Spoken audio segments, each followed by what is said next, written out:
প্রিয় দর্শক শ্রোতা, আসসালামু আলাইকুম এবং অফুরন্ত শুভকামনা সবার জন্যে। বাংলাদেশের পূর্ব মধ্যাঞ্চলীয় জেলা ব্রাহ্মণবাড়িয়া, এই জেলাটির ঐতিহ্য রয়েছে নানা দিক থেকে। শিল্প, সংস্কৃতি, সাহিত্যের কথা যদি ধরি, সঙ্গীত সহ, তাহলে উপমহাদেশে সংস্কৃতিবান এমন লোকের সংখ্যা কম আছে যারা এই ব্রাহ্মণবাড়িয়ার সুরস্রষ্টা, সুরসম্রাট আলাউদ্দিন খাঁর নাম শুনেননি। এছাড়াও আরও অনেক সঙ্গীতজ্ঞ এই ব্রাহ্মণবাড়িয়াকে আলোকিত করেছিলেন একটি সময়ে।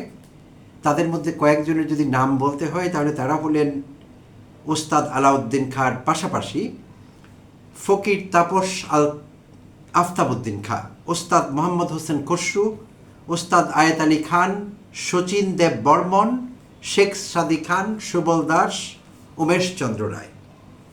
এরা ব্রাহ্মণবাড়িয়াকে আলোকিত করেছেন সুর সৃষ্টি করে, সঙ্গীত সৃষ্টি করে।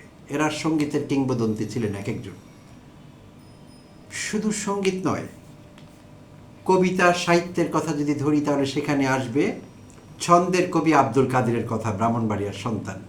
প্রবোধচন্দ্র সেন, অদ্বৈত মল্ল বর্মন, কবি আল মাহমুদ, এরা সবাই কিন্তু ব্রাহ্মণবাড়িয়ার সন্তান। রাজনীতিবিদদের কথা বললেও এরকম অনেকের নাম চলে আসবে যারা প্রশংসনীয়, স্মরণীয়, ব্রাহ্মণবাড়িয়ার সন্তান তারা প্রত্যেকে।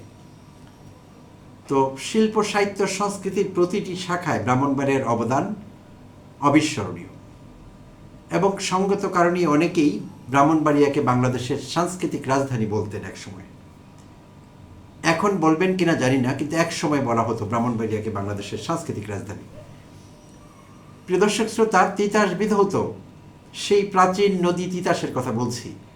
তিতাস বিধৌত ব্রাহ্মণবাড়িয়া আরও নানা কারণে বাংলাদেশে একটি উল্লেখযোগ্য স্থান দখল করে আছে। 64 জেলার মধ্যে অন্যরকম একটি অবস্থান আছে ব্রাহ্মণবাড়িয়ার।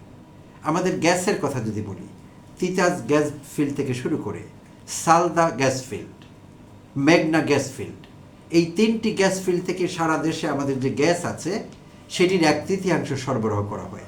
সো অর্থনীতিতে ব্রাহ্মণবাড়িয়ার অবদান অনস্বীকার্য। তো সব দিক মিলিয়ে ব্রাহ্মণবাড়িয়া আলোচনায় থাকবার মতো একটি জায়গা, একটি জেলা। আর ব্রাহ্মণবাড়িয়ার অনেকের সঙ্গে পরিচয় আছে, আলাপ আছে, বন্ধুস্থানীয় অনেকেই আছেন। তাদেরকে সবসময় আমার উদার মনের, গণতন্ত্র মনা মানুষ মনে হয়েছে। শিক্ষিত, মার্জিত, রুচিবোধ সম্পন্ন। আমার কোনো নেতিবাচক ধারণা ব্রাহ্মণবাড়িয়ার লোক সম্পর্কে নেই, থাকবার কারণও কখনো ঘটেনি। বাট আমাদের সেই প্রিয় জেলা ব্রাহ্মণবাড়িয়া সম্প্রতি আলোচনায় এসেছে অন্য কারণে। সম্প্রতি বললে ভুল হবে, এটি বেশ কয়েক বছর থেকে দেখছি ব্রাহ্মণবাড়িয়ায় সংস্কৃতি বিরোধী একটি ধারা তৈরি হয়েছে। ব্রাহ্মণবাড়িয়াবাসীদের মধ্যে একাংশ সাংস্কৃতিক কর্মকাণ্ডকে বিপজ্জনক মনে করছেন। তারা সেই কাজটি বুঝে করছেন কিংবা না বুঝে জানি না, তারা সেটি করছেন। সাংস্কৃতিক কর্মকাণ্ডে বাধা তৈরি করা হচ্ছে। ইদানিং ব্রাহ্মণবাড়িয়ায় একেবারেই নিকট অতীতের কথা, কনসার্ট বন্ধ করে দেওয়া হয়েছে, হুমকি দেওয়া হচ্ছে। নৌকা বাইচ, যেটি ব্রাহ্মণবাড়িয়ায় চলছে সেই সুপ্রাচীন কাল থেকে, সেই নৌকা বাইচ বন্ধ করে দেওয়া হচ্ছে। এবং খুব বেশি দিন আগের কথা না, বনলতা এক্সপ্রেস মুভিটির প্রদর্শনীর চেষ্টা করা হয়েছিল ব্রাহ্মণবাড়িয়ায়, সেই মুভির প্রদর্শনী বন্ধ করা হয়েছে। আর এইসব করছেন তৌহিদি জনতা নামের জনতার একাংশ, ব্রাহ্মণবাড়িয়াবাসীর একাংশ, তৌহিদি জনতা। একসময় ব্রাহ্মণবাড়িয়ার লোকেরা পরিচিত হতেন সংস্কৃতিবান ব্রাহ্মণবাড়িয়ার মানুষ, কিন্তু এখন তারা তৌহিদি জনতা বলতে, কিংবা একাংশ ব্রাহ্মণবাড়িয়াবাসীর, সবাই না, এই নামে আখ্যায়িত হতে তারা পছন্দ করছেন। সুপ্রিয় দর্শক শ্রোতা, বাংলাদেশের যেহেতু বেশিরভাগ মানুষ মুসলমান, সংখ্যাগরিষ্ঠ মুসলমানের দেশ বাংলাদেশ, সেই অর্থে বাংলাদেশের মানুষ, মুসলমানরা অন্তত, সবাই তৌহিদি জনতা। আলাদা করে কাউকে এখানে বিচার করবার বা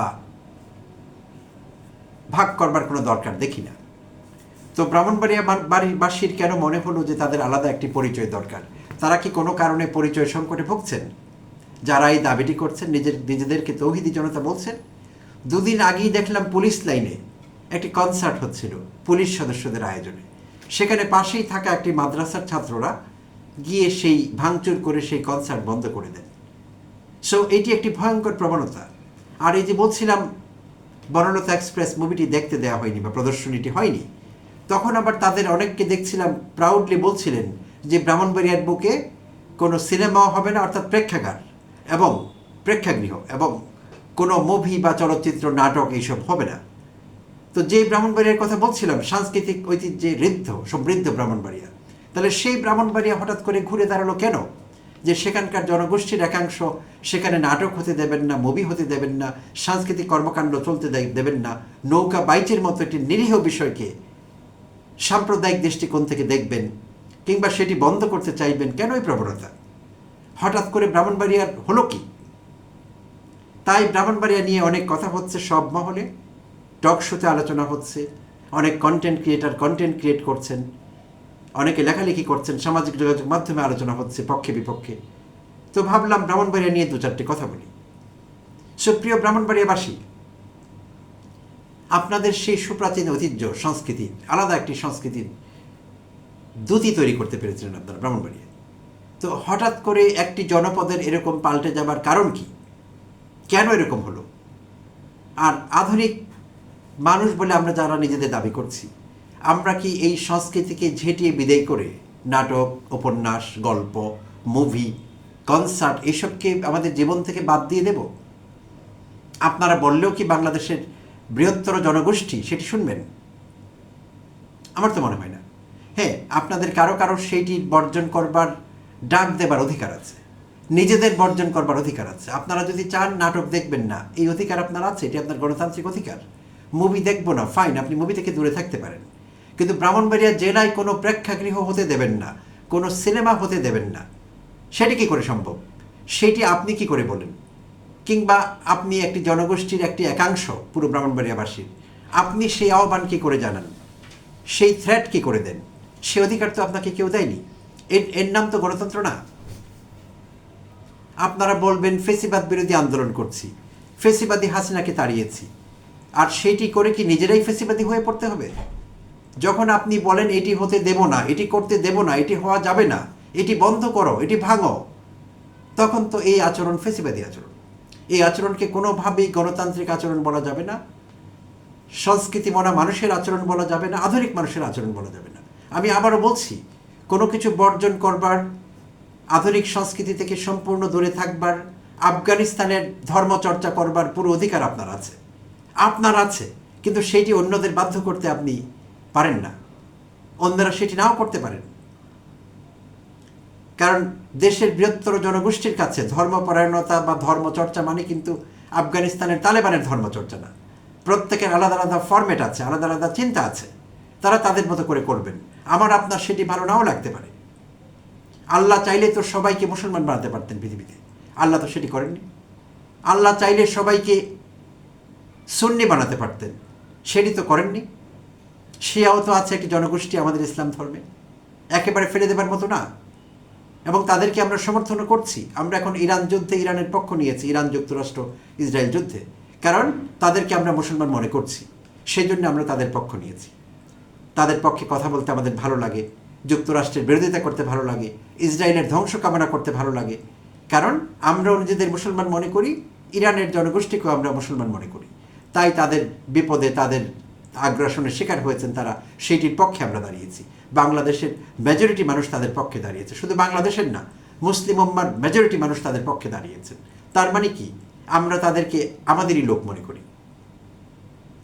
সো আল্লাহ চাইলে সবাইকে সুন্নি বানাতে পারতেন, বানাননি। যেমনটি বলছিলাম, আল্লাহ চাইলে সবাইকে হানাফি মাযহাবের লোক বানাতে পারতেন। আমাদের মাযহাব কিন্তু 4টি, এটি আপনারা আমার চেয়ে ভালো জানেন: হানবলি, শাফি, মালিকি, হানাফি। সো আল্লাহ চাইলে সবাইকে হানাফি বানাতে পারতেন। আমরা বাংলাদেশের বেশিরভাগ লোক হানাফি মাযহাব অবলম্বন করি বা মেনে চলি। আল্লাহ তো সেটি করেননি। তার মানে এই যে ব্যতিক্রম, এই যে বৈচিত্র্য, সেটি ধর্মেও সিদ্ধ, আল্লাহ এমনটি চেয়েছেন। সো আপনি আমি কে? আপনার আমার নিজস্ব একটি মতবাদ, নিজস্ব কোনো মাযহাব আমরা ফলো করছি, সেই মাযহাব অন্যদের উপর চাপিয়ে দেওয়া, সেই ইচ্ছে অন্যদের উপর চাপিয়ে দেওয়া, এবং তারা না মানতে চাইলে তাদের হুমকি দেওয়া, এটি তো ফেসিবাদী আচরণ। তো এই ফেসিবাদী আচরণ করে আপনি আপনার জেলা ব্রাহ্মণবাড়িয়াকে কেন কলঙ্কিত করছেন? কেন করতে হবে? প্রায়শই ব্রাহ্মণবাড়িয়া পত্রিকায় হেডলাইন হচ্ছে সাম্প্রদায়িক দাঙ্গা, ধর্মীয় অবমাননাকে কেন্দ্র করে কারো সংখ্যালঘুদের উপর হামলা, বহু বছর থেকে ব্রাহ্মণবাড়িয়া এইসব চলছে। এইসব তো ব্রাহ্মণবাড়িয়ার ব্যাপারে ভালো ইঙ্গিত দেয় না বাংলাদেশের মানুষকে, বিশ্বের মানুষকে। এখন আমরা ব্রাহ্মণবাড়িয়ায় বাস করি না, ঢাকায় চাঁদপুরে বাস করি না, আমরা বিশ্বে বাস করি। আমরা একটি গ্লোবালাইজড ভিলেজে বাস করি, বিশ্বায়নের যুগ এটি। ব্রাহ্মণবাড়িয়া কিছু হলে সেটি ব্রাহ্মণবাড়িয়া সীমিত থাকে না, ঢাকায় সীমিত থাকে না, সারা বিশ্বে ছড়িয়ে পড়ে। সো আপনি আপনার নিজ জেলা ব্রাহ্মণবাড়িয়াকে সমস্ত সুপ্রাচীন ঐতিহ্য, সংস্কৃতি, সঙ্গীত এইসব থেকে দূরে ঠেলে দিয়ে আপনি কোন জায়গায় নিতে চাইছেন? আপনি চাইলেও কি ব্রাহ্মণবাড়িয়াকে আফগানিস্তান বানানো সম্ভব? আমরা কি বাংলাদেশকে একটা আফগানিস্তান হিসেবে দেখতে চাই? আমরা হাসিনা মুক্ত বাংলাদেশ দেখতে চেয়েছিলাম, কিন্তু একটি আফগানিস্তান তো বাংলাদেশে দেখতে চাইনি, কেউ চায় না। কোনো আধুনিক মানুষের পক্ষে এটি সম্ভব নয়। একই সঙ্গে আমরা ধার্মিক থাকতে চাই, আবার সংস্কৃতি চর্চা করতে চাই। আপনার যদি ভালো না লাগে আমাদের এই ধারাটি, আমাদের এই চিন্তাটি, আপনি আপনার মতো করে করতে পারেন, কিন্তু আপনি অন্যদের বাধা দিতে পারেন না। এটি হতে পারে না। আর অন্তর্বর্তীকালীন সরকারের সময় এই বিষয়গুলো অনেক বেড়ে গিয়েছে, আগে অতটা ছিল না। বাট অন্তর্বর্তীকালীন সরকারের সময় আমরা দেখছি এইসবের বাড়ন্ত হয়েছে। সংস্কৃতির উপর আগ্রাসন, যেটি যুগ যুগ ধরে, শতাব্দী ধরে, দশক ধরে আমাদের দেশে চলে এসেছে, কোনো সমস্যা হয়নি। আমি আমার ছোটবেলায় আমার প্রয়াত মা বাবার সঙ্গে চলচ্চিত্র উপভোগ করেছি, প্রেক্ষাগৃহে গিয়ে, সিনেমায় ঢুকে। আমার মা বাবা উত্তম সুচিত্রার মুভি দেখতেন আজ থেকে 75-80 বছর আগে। তাদের কোনো সমস্যা হয়নি। একই সঙ্গে তারা ধার্মিকও থেকেছেন, কখনো তাদের নামাজ কাজা হতে দেখিনি, একটি রোজা ছুটে গেছে সেটি দেখিনি, কখনো মিথ্যে বলতে দেখিনি। তারা পরিপূর্ণভাবে এথিক্যাল ছিলেন, নৈতিক জীবনযাপন করেছেন, একই সঙ্গে ধার্মিকও ছিলেন। আবার হুমায়ুন আহমেদের নাটক দেখে একসঙ্গে বসে সবাই হেসেছি, কোনো সমস্যা আমাদের হয়নি। যেটি বললাম, প্রেক্ষাগৃহে 50 বছর আগে আমি আমার মা বাবার সঙ্গে চলচ্চিত্র উপভোগ করেছি, আমাদের ধর্মে কোনো ঘাটতি হয়নি, কোনো সমস্যা হয়নি। তাই এখন কেন আমি শুনবো 50 বছর পর, 80 বছর পর যে আমি এখানে কোনো চলচ্চিত্র হতে দেব না, এখানে কোনো সিনেমা হতে পারবে না, এখানে নাটক চলবে না, এখানে নৌকা বাইচ চলবে না, এখানে এটি বন্ধ করতে হবে? কেন শুনবো আমরা এটি? এটি হতে পারে না। ব্রাহ্মণবাড়িয়া বাংলাদেশ থেকে বিচ্ছিন্ন কোনো জায়গা নয়, বাংলাদেশেরই অংশ। আজকে ঢাকায় কেউ এই আওয়াজ তুললে আমরা সেটি মানব? যে ঢাকায় কোনো নাটক চলবে না, ঢাকায় কোনো কনসার্ট চলবে না, আমরা এটি মানব না। কারণ বাংলাদেশকে আমরা আফগানিস্তান হিসেবে মনে করি না। আফগানিস্তান ভিন্ন জনপদ, তাদের সংস্কৃতি আলাদা, তাদের মতো করে তারা করবেন, আমরা আমাদের মতো করে করব। বছর 2-3 আগের কথা, আফগানিস্তানে দেখা গেছে একটি বিয়ে বাড়িতে কেউ উচ্চস্বরে গান বাজাচ্ছিলেন, তালেবানরা গিয়ে সেখানে ব্রাশ ফায়ার করেছে স্ট্যান্ড গান হাতে নিয়ে। জায়গায় 3 জন মানুষ মারা গেছে, অসংখ্য মানুষ আহত হয়েছিলেন সেদিন। সেই ঘটনাটি আমার মনে দাগ কেটে আছে। এর নাম ধর্মচর্চা নয়, প্রিয় ভাই বোনেরা। আর যাই হোক, এটি ধর্মচর্চা নয়, এটি চূড়ান্ত ফেসিবাদের বহিঃপ্রকাশ। ধর্মের নামে চাপিয়ে দেওয়া হচ্ছে মানুষের উপর, চাপিয়ে দেওয়ার চেষ্টা করা হচ্ছে। এটি হতে পারে না। এটি আধুনিক সমাজে, আধুনিক বিশ্বে, আধুনিক মানুষের জীবনে এমন ধর্মচর্চার কোনো জায়গা নেই। ধর্মচর্চা একটি চমৎকার কাজ, ধার্মিকতাকে আমরা প্রশংসা করব, বাট কখনোই ধর্মীয় ফেসিবাদকে আশকারা দেওয়া যাবে না, কোনোভাবেই না, সরকারিভাবেও না। আমরা আমাদের জীবনেও সেগুলোর কোনো জায়গা রাখবো না, জায়গা নেই। তাই ব্রাহ্মণবাড়িয়াবাসীদের অনুরোধ করব, প্রিয় ভাই বোনেরা, যারা আপনারা এই উগ্রপন্থা অবলম্বন করতে চাইছেন, দয়া করে এর থেকে সরে আসতে হবে আমাদের।